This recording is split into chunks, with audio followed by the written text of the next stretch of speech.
buen tratado de las otras que hizo para las familias. Está. No, no estamos hablando. Claro. Bueno, el tema es este de micobacterias, sobre todo Mycobacterium tuberculosis. Mycobacterias incluye varias especies, las que tienen relevancia para nosotros son las que provocan la tuberculosis, y en forma secundaria por el número de casos está Mycobacterium lepre, ya que es objeto de otra clase. Entonces, esto pues no está todo el texto, pero es una acepción de un escritor famoso, Charles Dickens, que cuando no había tratamiento se consideraba así a la enfermedad, como algo incurable, como algo que no tenía remedio y tenía un curso inexorable, objeto de muchas obras literarias, si se acuerdan de Alejandro Dumas, en fin, si a alguien le interesa la literatura, donde nos describe la tuberculosis desde otro punto de vista, un poco más romántico, en fin, pero al final hablándonos de los efectos, las secuelas de la tuberculosis, entre una de ellas, por ejemplo, el que algunas facciones mejoren, que por algunos mecanismos que todavía hay que estudiarlos, pues por ejemplo las pestañas se ponían más largas, era como si las damas se pusieran más simpáticas. Si alguien leyó esa obra de la dama de las camelias, por ejemplo, la dama era pues muy simpática, pero aquejada de tuberculosis y finalmente se va con eso, ¿no? Entonces, ya yendo a la parte taxonómica, hablamos del orden Actinomycetales, familia Mycobacteriaceae, y el género es Mycobacteria. Cuando hablamos de familia no hace falta torcer la boca, decir Mycobacteriaceae, nos queremos oír, ¿no? Acomodar Mycobacteriaceae, ¿de acuerdo? Ahí. En general, pues sí, mucho tiempo tiene la tuberculosis. Se dice que hace unos 20.000 años ya había, hace 2.000 años ya había descripciones de la tuberculosis. En las momias de Egipto, por ejemplo, sí, o más antes de eso. Y en nuestra América también existía la tuberculosis, secuelas de tuberculosis en los cadáveres, en las chulpas que conocemos, ¿no es cierto? Hipócrates la nombra como la tisis, en quechua tiene ese nombre de Tuluyasca, quien sepa, ¿no es cierto? Una enfermedad consultiva que tenía relación con el denominativo que le da cada uno en cada lugar, ¿ya? Resaltar desde el comienzo eso, su capacidad de transmisión y de contagio, sobre todo cuando no se conocían las medidas de salud pública que luego se han introducido. Para 1882, Koch describe a la gente que le llama inicialmente Bacterium tuberculosis, ¿ya?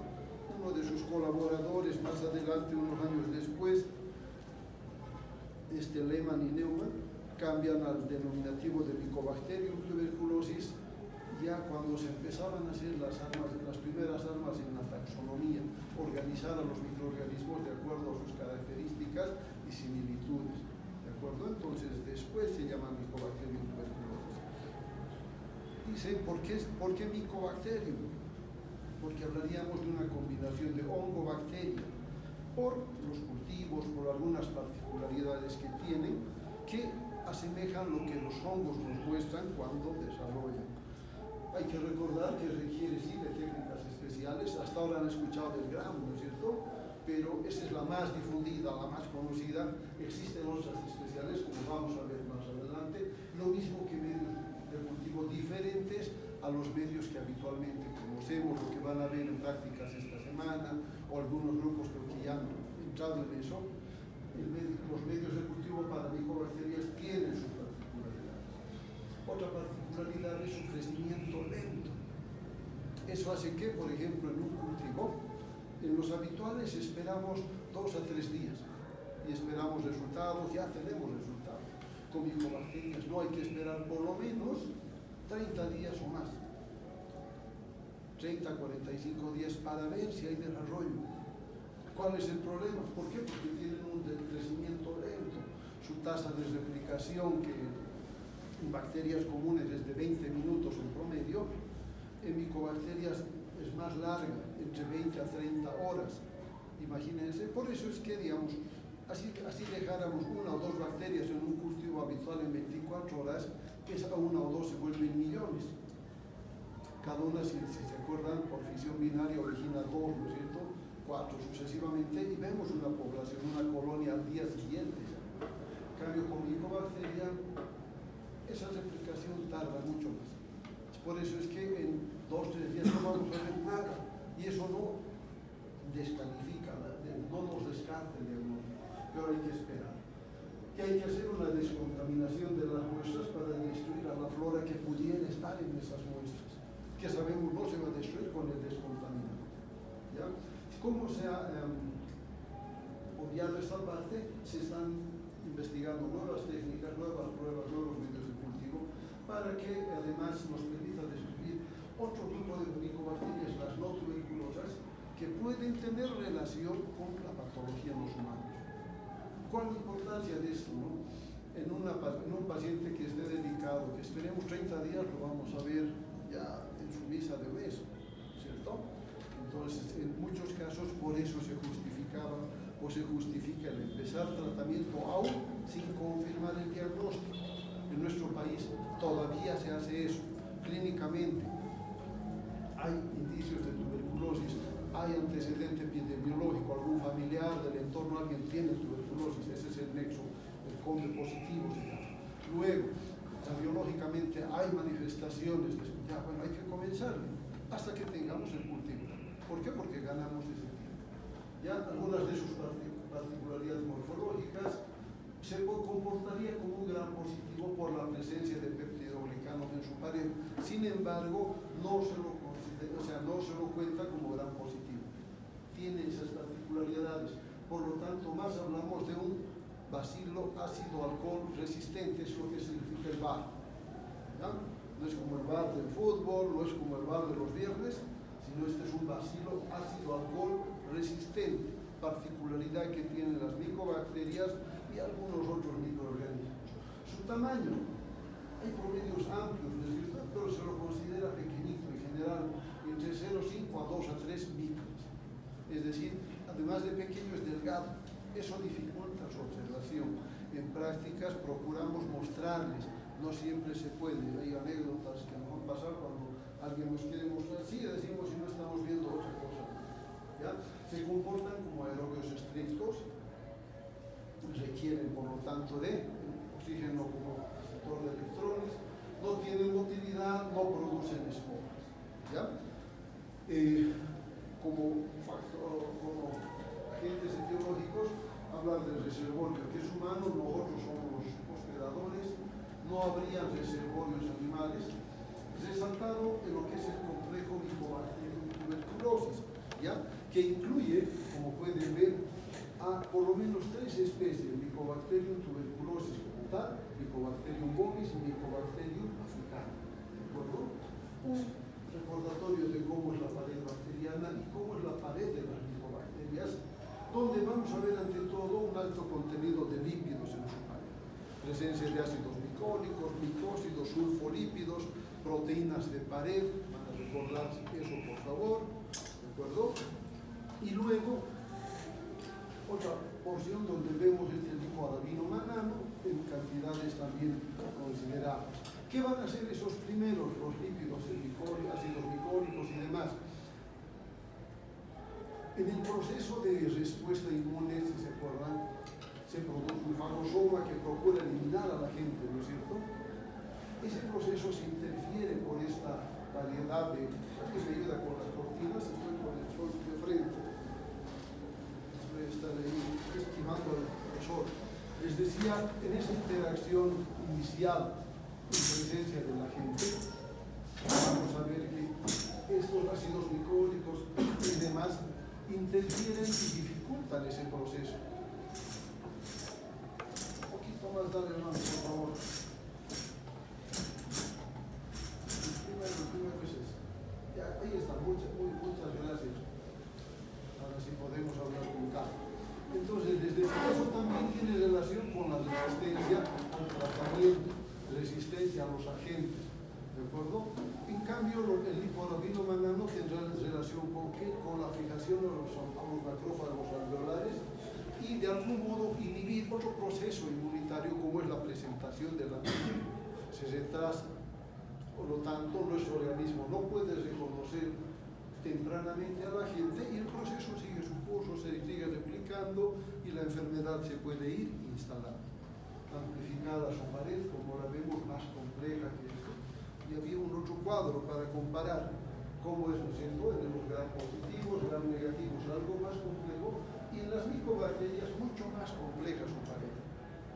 Eso permite entender por qué el manejo, el tratamiento de estas infecciones es más complicado. Requiere, como vamos a ver más adelante, un comportamiento, una conducta diferente a cuando nos enfrentamos a infección por gram positivos o gram negativos. ¿De acuerdo?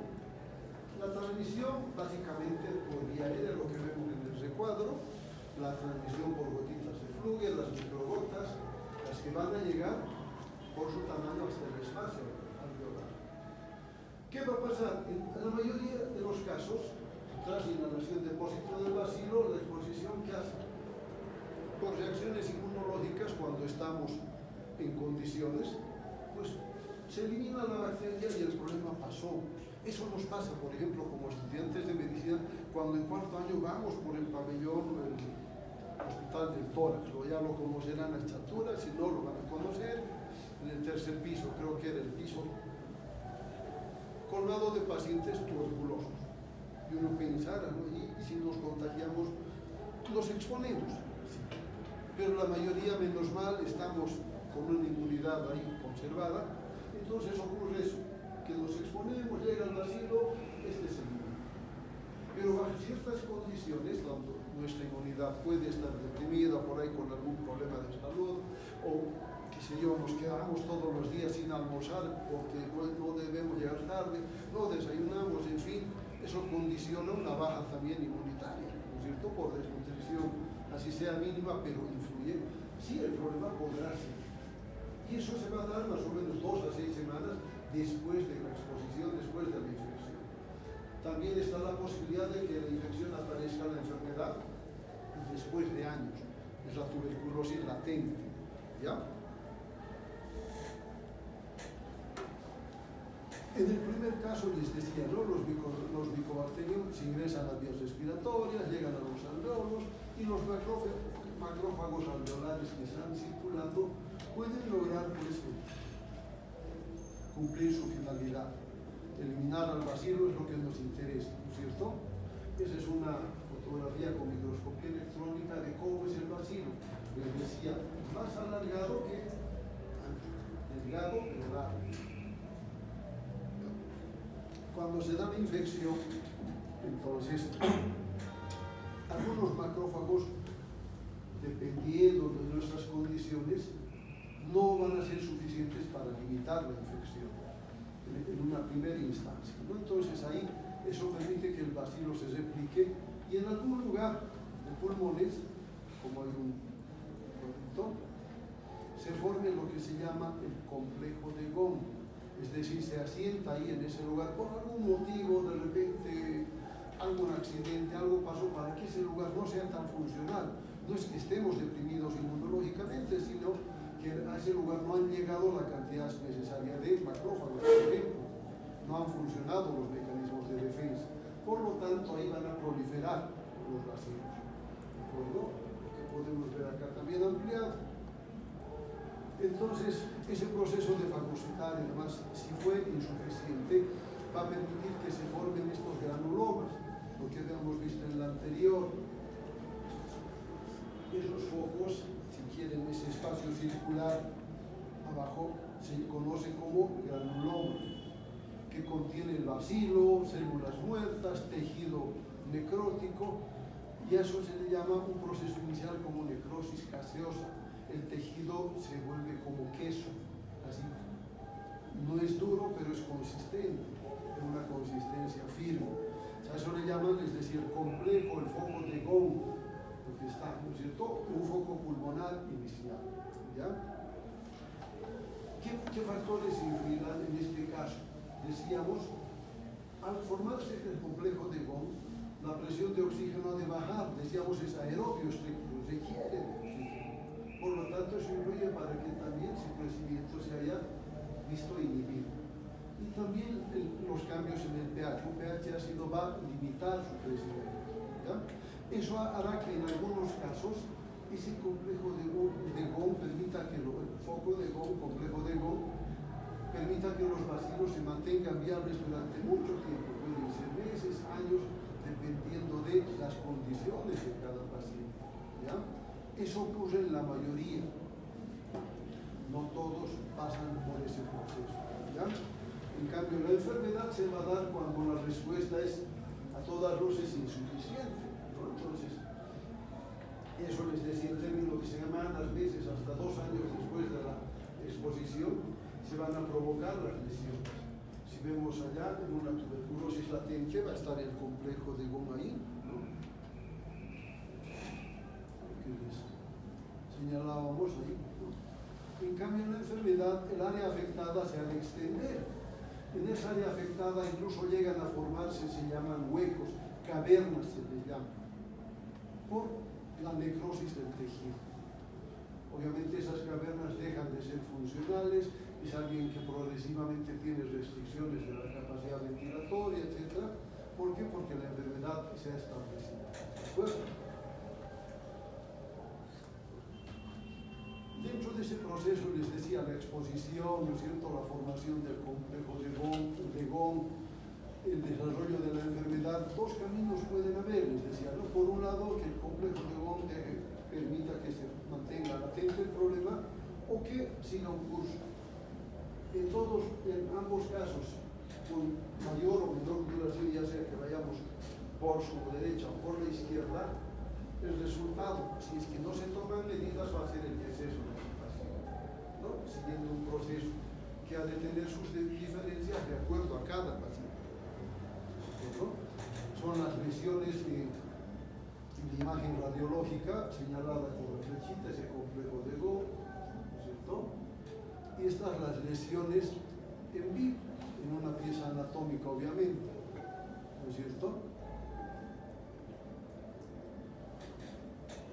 Para entender la enfermedad, entonces, tendremos que entender algunos criterios epidemiológicos, lo que se llama una triada epidemiológica, que tiene relación con lo que pasa con los agentes infecciosos, si se acuerdan, donde hablamos del agente, en este caso Mycobacterium, el complejo Mycobacterium tuberculosis, el hospedero, el humano, y el medio ambiente en este caso, cómo se ha de comportar. Ciertas condiciones como el hacinamiento facilitan la diseminación, la difusión, el contagio con Mycobacterium, ¿cierto? Por eso se dice que es más frecuente en, qué sé yo, orfanatos, en cárceles, en asilos de ancianos, donde se junta la gente.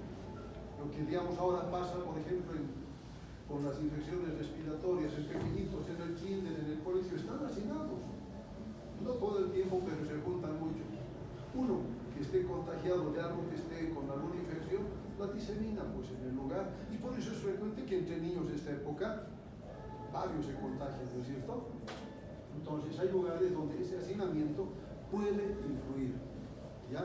Aparte, ¿quiénes son grupos vulnerables todo este tiempo? Las personas que son portadoras del VIH, las personas que han tenido la tuberculosis un tiempo corto atrás, unos 2 años. Luego, los bebés, las edades extremas, ya sean niños muy pequeños, bebés o lactantes, o ancianos. Y luego, las personas inmunocomprometidas. No todos los casos de inmunocompromiso, de inmunodeficiencia, tienen que ver con el VIH nada más. Por ejemplo, ¿quiénes son inmunocomprometidos? En menos medida los diabéticos, por ejemplo, sus mecanismos no son los mismos, por lo tanto serán grupo de riesgo, ¿de acuerdo? Ya hablando de tuberculosis, hay que decir que es una enfermedad sistémica, sí, que puede afectar a todo el organismo. Puede haber tuberculosis en todos los órganos, se dice, excepto el miocardio. Algunas vez preguntan los neumólogos, ¿no? Que es infectocontagiosa, de curso crónico, es decir, no se va a dar de una manera violenta, como una neumonía, por ejemplo, este tiempo, por alguna causa, se presenta en un término de días. La tuberculosis no, tiene un curso, tiene una historia natural, ¿ya? La mayor parte de los casos va a estar en vías respiratorias, la causa Mycobacterium tuberculosis, la vía de ingreso vía aérea, ¿no es cierto? como he dicho, la forma, el mecanismo será en la inhalación, aspiración de las gotitas de flujo diseminadas por una persona enferma. Dentro de ese Mycobacterium tuberculosis no olvidarnos del complejo Mycobacterium tuberculosis, Mycobacterium bovis y Mycobacterium africanum. ¿De acuerdo? Ese complejo incluye inclusive, se toma en cuenta, como dice el texto, engloba micobacterias que presentan más de un 95% de homología en su DNA, es decir, similitudes en su DNA en más de un 95%, por eso se le llama complejo tuberculosis o por el inglés Mycobacterium tuberculosis complex, ¿de acuerdo?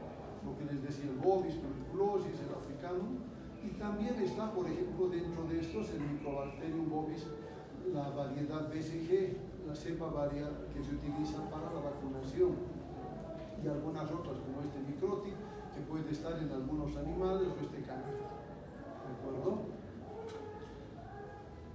Por otro lado está el complejo de las micobacterias no tuberculosas.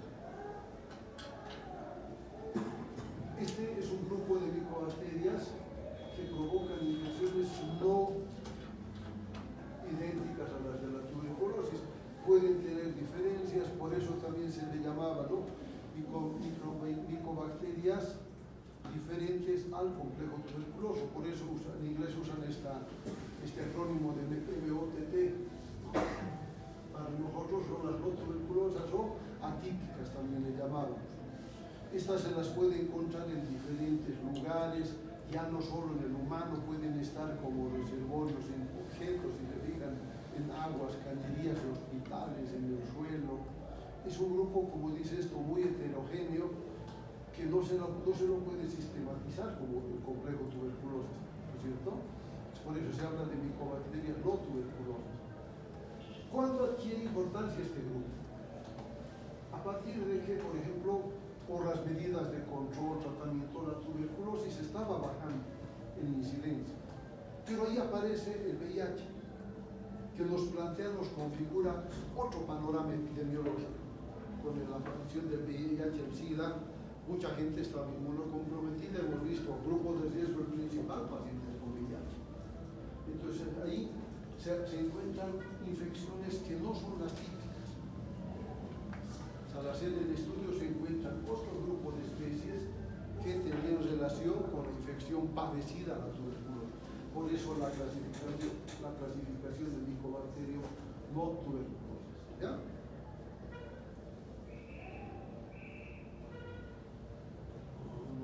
Ya vi un cuadro de cómo de este cuadro rescatamos que de las micobacterias no tuberculosas, estas son las principales, ¿ya? Esas tres especies.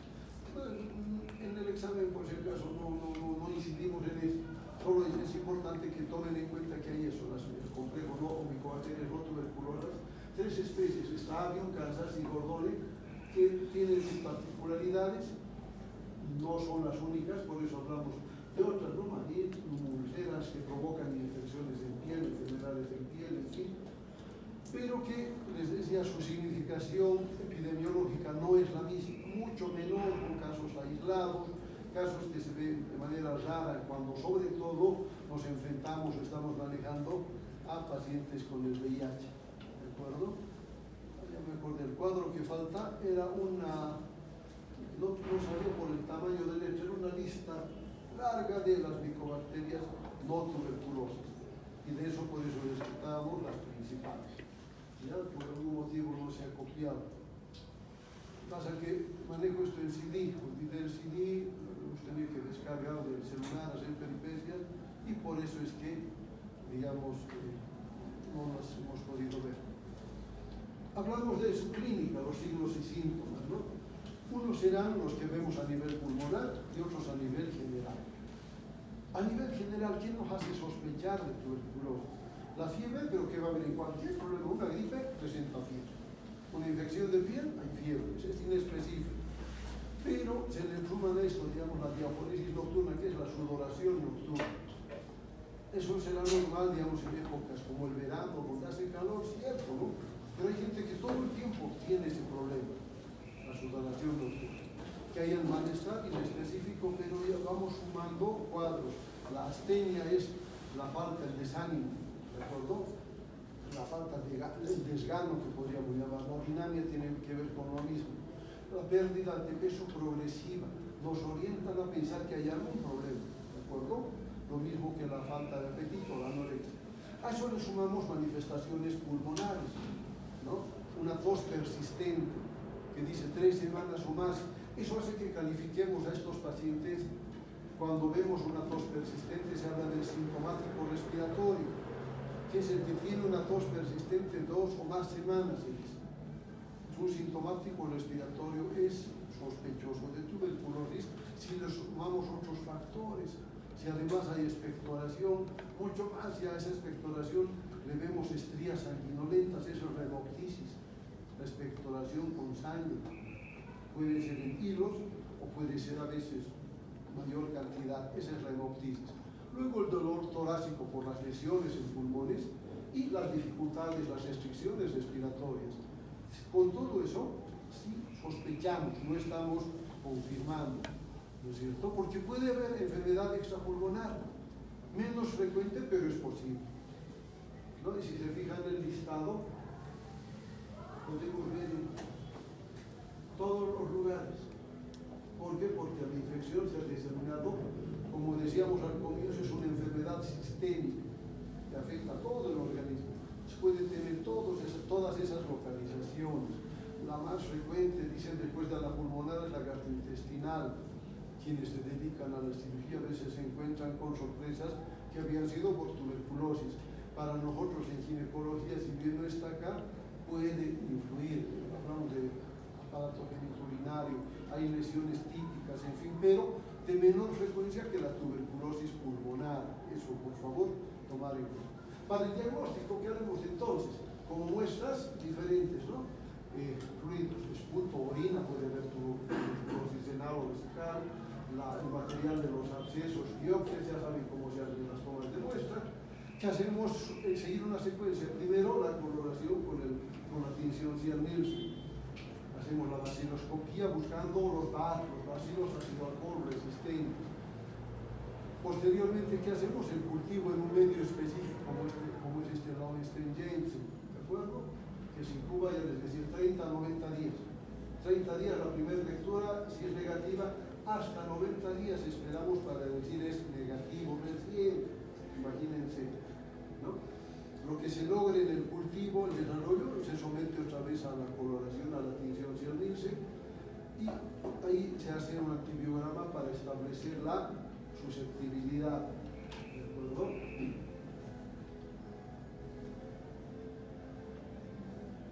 Otra vez las muestras, ¿no? Que pueden ser diferentes de acuerdo a la localización que vayamos sospechando.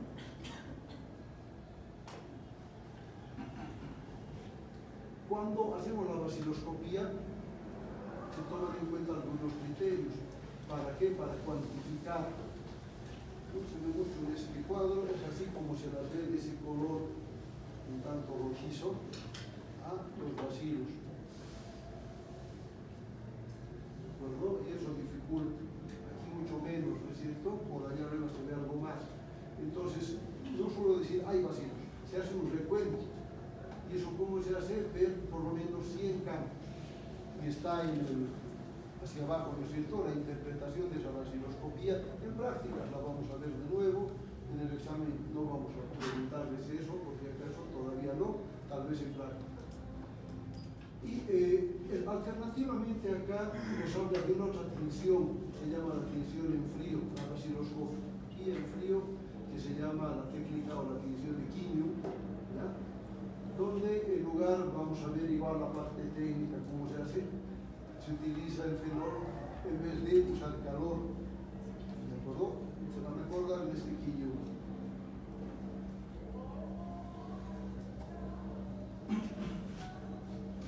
Aparte de las tinciones con Quinio o con el Ziel-Nielsen, que es la principal, se puede utilizar esta otra técnica, se lee, ¿no? Rodamina, oramina, que utilizan ¿qué? Colorantes fluorescentes. Estos colorantes fluorescentes se fijan a los ácidos glicólicos por afinidad. ¿ya? De modo que lo que se observan son estas imágenes, como si estuvieran iluminadas. De acuerdo al colorante, si es rodamina o auramina, vamos a ver amarillo o naranja. Algunos dicen rojo o naranja, rojo o amarillo, ¿ya? Sobre un fondo verdoso. Eso es la definición de auramina, rodamina, alternativa. Para la vaciloscopía, ¿qué hacemos? La técnica, ya les decía antes, la definición, basándonos en ácido alcohol, resistencias de la pared así tan complejas, ¿no es cierto? Algunas particularidades para ver, por ejemplo, la muestra, cómo se toma la primera muestra en el momento de la detección. En práctica vamos a reiterar esto: segunda muestra al día siguiente, la tercera en el momento de la entrega. 3 muestras por lo menos, se dice vaciloscopía seriada por eso, ¿ya? Pueden haber falsos positivos, falsos negativos con esta tinción. Es compleja, no la hace cualquier laboratorio, puede hacerlo, pero para que tenga valor tienen que hacerla los vaciloscopistas certificados, es decir, que se dedican a esto y nos puedan dar razón de lo que estamos viendo de una manera confiable. De otro modo, por ejemplo, que se utilicen otra vez los portaobjetos, que no haya buena limpieza, que el personal no esté bien entrenado, nos va a hablar de un falso negativo. O al revés, falso positivo, cuando igual ocurre alguna de esas situaciones que nos confunde y nos hace suponer que hay bacilos cuando no existen. Como parte del diagnóstico, esto tiene fines epidemiológicos, está la prueba de la tuberculina, el PPD, la prueba tuberculínica, prueba de intradérmica, donde inoculamos 1/10 de mililitro por vía intradérmica dentro del espesor de la piel. Si se acuerdan de vacunas, hablábamos, ¿no?, cómo es la vía intradérmica: hacer un abón, como si lográramos el hinchazón de la piel y dejamos una pequeña cantidad. La lectura a las 48-72 horas, como puede verse en algún caso, se fijan, aquí está un halo grande, a partir del binóculo con una agujita muy delgada, para que esa cantidad pueda entrar. ¿Cómo se interpreta un PPD positivo, una tuberculina positiva? Cuando el nódulo es de 5 milímetros o más. Y negativa cuando no hay nódulo, no hay esta reacción que estamos viendo. Usamos una reglita para medir, ¿no? Tiene eso valor para establecer el contacto con la gente. No es diagnóstico, sino es orientadora, es de pesquisa. ¿De acuerdo? Hay diferencias, por eso valor de corte, ¿no? 5 milímetros. En otras situaciones, o los 10 milímetros en otro grupo de pacientes. Hay algunos que tienen más todavía. Pero, igual, tienen sus criterios. Pueden haber también falsos negativos. Por ahí hemos colocado mal la inyección, hemos hecho sangrar. Hay una reacción, pero que no era la que esperábamos. Por eso hay que retrotraernos a las características del nódulo, como se fijan acá. ¿Ya? Pruebas alternativas para establecer el diagnóstico, además del cultivo y la vaciloscopía clásicas. Hay pruebas inmunológicas. Esta prueba IGRA se llama, que estudia inmunoglobulinas vinculadas con el bacilo tuberculoso. Como dice abajo, el costo es alto, por lo tanto no se puede aplicar en grandes poblaciones. ¿Sí? Cuando haya dudas respecto al diagnóstico, alguien que tiene posibilidades y decimos, pues, difícil que se contagie. Se dice la tuberculosis es una enfermedad de la pobreza. Alguien que tenía recursos, ¿cómo? Puede ocurrir, sí, puede ocurrir, pero a veces se requiere de confirmar por otras pruebas. ¿Ya? En el cultivo, les decía, el medio es el Lowenstein-Jensen, lapsus ahí en la mención, por si acaso no es Lowenstein, es Lowenstein, una L está de más, que se compone a base de huevo, el verde malaquita, una proteína como glicerol y algunos aminoácidos, que dicen permite el desarrollo de las colonias tal cual podemos verlas allá. El color es un verde terroso, como si usáramos una tija verde. Los ayudantes alguna vez preparan un medio alterno, ¿de acuerdo? Otros medios de cultivo alternativos a Lowenstein-Jensen, como está escrito arriba, son este Kirken, el Middlebrook, que está bien difundido, que permite lecturas, diferencias, si se fijan, del 7H9, 10 y 11, pero que básicamente 90 días extremos que hay que esperar. Este ahogado agudo, el stone brink, que, como les digo, permiten un diagnóstico más rápido, ya que es importante en muchos casos para no hacer un tratamiento a ciegas, porque lo podemos hacer. Otras pruebas diagnósticas son las pruebas clínicas. Clásica, la radiografía de tórax, que es más fácil de hacer, se puede hacer en el momento. Las técnicas, ¿no? La posterior anterior y una lateral. En semiología ya les van a enseñar porque hablamos de posterior anterior, la de frente si quieren, y una lateral que siempre es importante para establecer la ubicación de las lesiones si hubiera, que en este caso aumenta la probabilidad de detectar lesiones, ¿no?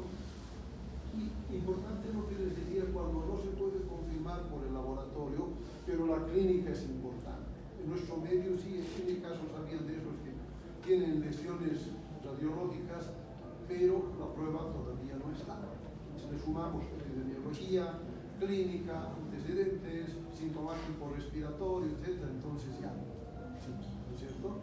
Ahí están las lesiones.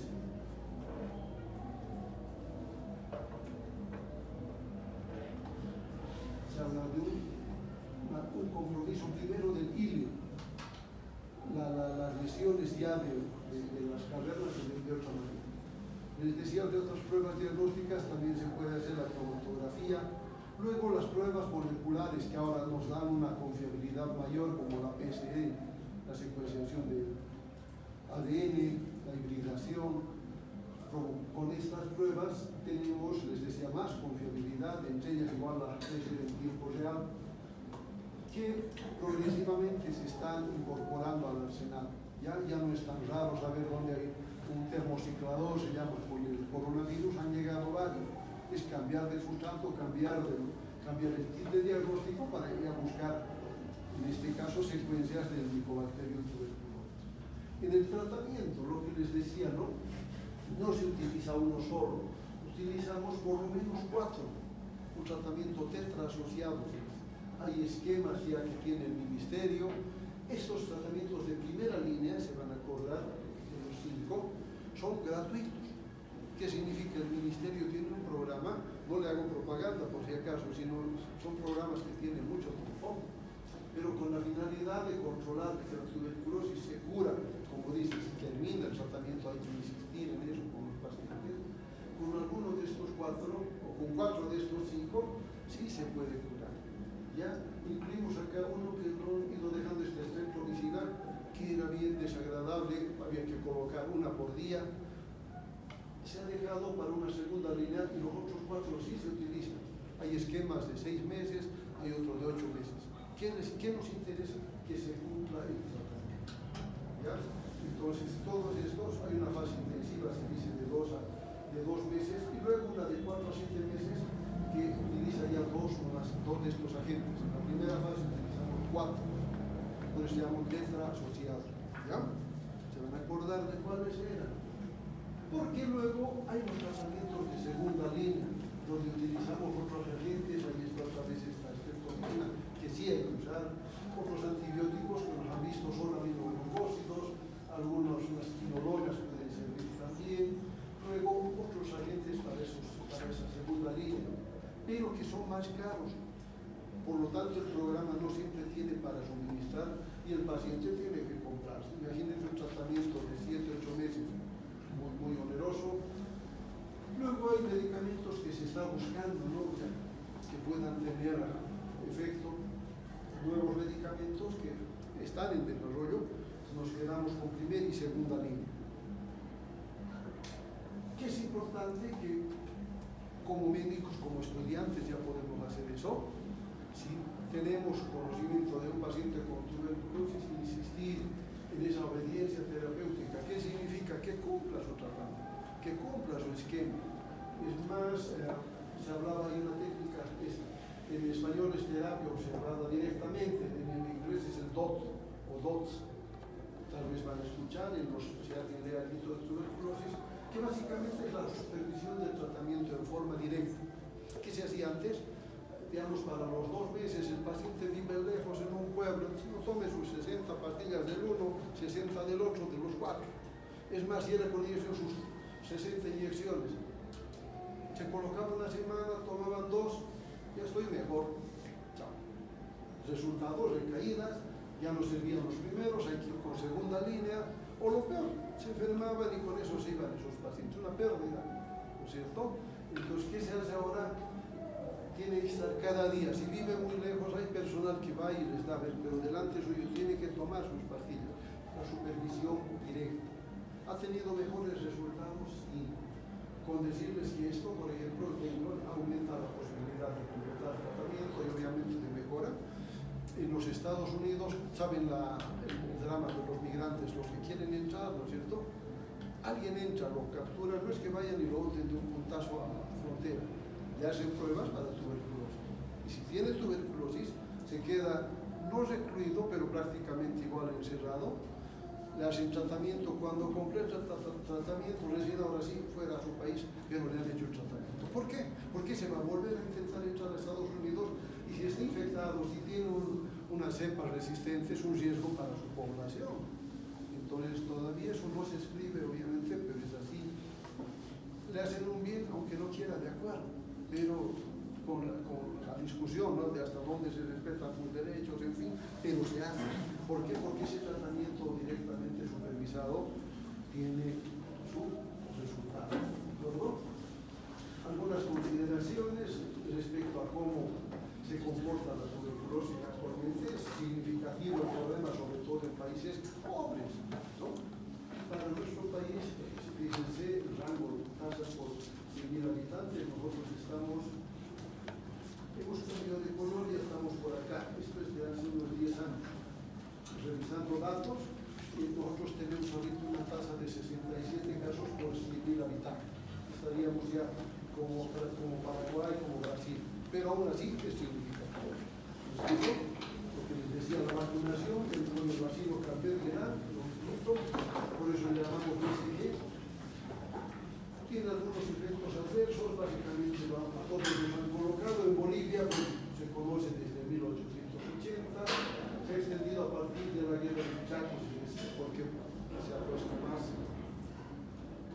con la mira. Y eso ha permitido también que se cambien las condiciones y por decreto se haga un departamento de lucha contra la tuberculosis a partir del Ministerio de Salud, que tenía otro denominativo. Entonces, eso ha permitido ir desarrollando, mejorando la consideración de este problema que sigue siendo importante. ¿De acuerdo? Ya les decía, estamos dentro de los 12 países con alta carga en las Américas, después de Haití. Como les digo, aquí ha mejorado este tiempo, pero todavía tenemos este dato, por ejemplo, del 2001 era de una tasa de 80 hasta el 2017, perdón. Pero la última del año pasado nos habla de 67 casos ya. Hemos mejorado entonces, pero aún así es importante. ¿De acuerdo? Gracias por la atención y disculpen.